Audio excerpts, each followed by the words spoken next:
Nice preview. I know it is Advent, and I know the scripture we read seems like I am a bit confused about which season we are in the Christian year. We read a passage about where Jesus was not a baby, that did not involve shepherds, that did not involve angels, that did not involve births, that did not involve nativity scenes, stars, or baby Jesus. We read a passage that came much later in Jesus' life.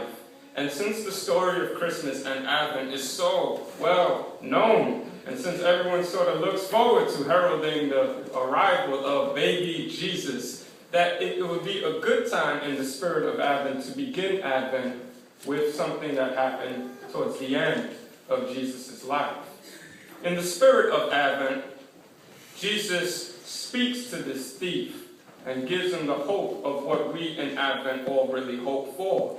In Advent, we hope for the redemption of this world, the redemption of our bodies, the redemption of our souls. In Advent, we proclaim that this is a great time of preparation and waiting, and that waiting is a spiritual activity, and that preparing for God to come into our lives is a spiritual activity. And though waiting is not something we like to do, though preparing is sometimes not something that is comfortable, it has spiritual importance in our lives. But what are we waiting for? And in Advent, we proclaim that we are waiting for the redemption of this world, in some sense that we are waiting for paradise. We are waiting for God to create anew this world and to create a social situation where we are redeemed and we are in paradise. And so we find ourselves with this conversation between a Jesus who's all grown up and a thief. And they have this conversation on breaths that are limited and are finite. These are breaths that will be going away soon as they are hanging on the cross and they are dying of essentially strangled. They're losing their breaths. It's like they're drowning above water. And so they're having this conversation, and it is a closing conversation, and we come across a point where the thief is yelling at the other thief who's yelling at Jesus, and the thief says to him, "Don't you fear God? We have the sentence we deserve. We deserve this." And then he looks at Jesus, and in the spirit of the call to worship, and in the spirit of Advent, he says to Jesus, "Remember me as you head into your kingdom." Our call to worship, it says, "Remember, Lord, your great mercy and love, for they are from of old. Do not remember the sins of my youth, my rebellious ways, according to your love. Remember me."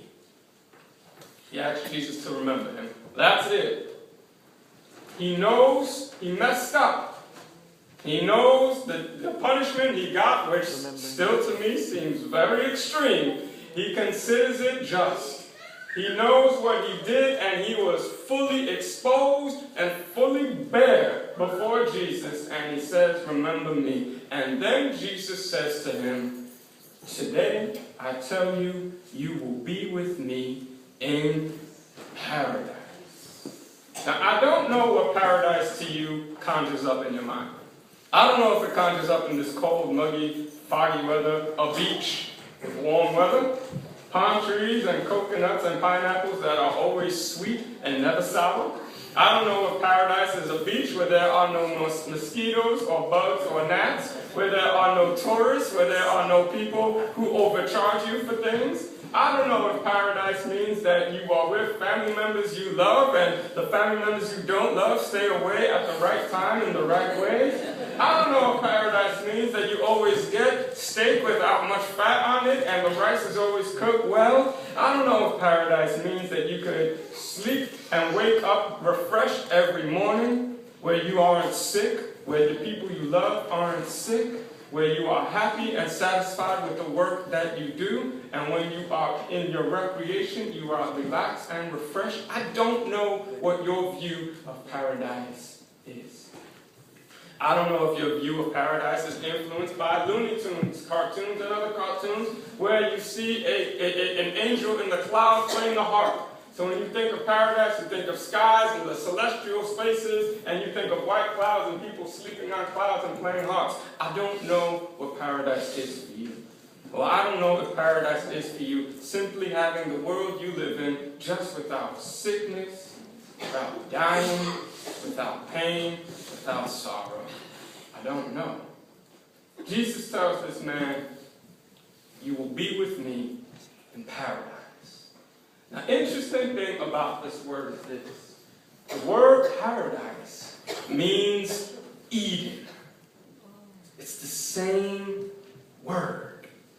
So the Garden of Eden is the Garden of Paradise. Or, if you want to say it this way, today you will be with me in Eden.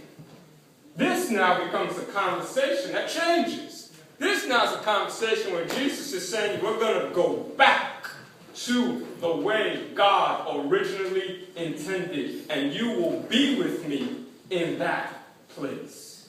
Now, Eden, let's go all the way back. So instead of baby Jesus, we're going to go all the way to Adam and Eve and fruit, right? So now in the Garden of Eden, this Eden was considered a place of paradise, not because it was beaches and palm trees and animals that were cute and sweet and you could pet them and they won't bite you. Eden was a beautiful place because it was a place where they could eat whatever they want except for one tree, and God was communing with them without any distance or barrier. And they were fully bare and exposed to each other, Adam and Eve, without any shame. That was Eden. But what happened in Eden was that they ate from a tree that they weren't supposed to. In other words, the sin in Eden was not just disobedience, the sin was theft. They were thieves. Does this sound familiar now to this guy on the cross? In Eden, Adam and Eve took something they weren't supposed to take, which is stealing. They were thieves. When they took the fruit and ate of the fruit, they realized that they were naked. And when they realized they were naked, they were ashamed. And they did what people do when they have shame. They covered up and they hid. They took leaves to cover up their nakedness because of the shame. And when they heard God coming, they hid because of the shame.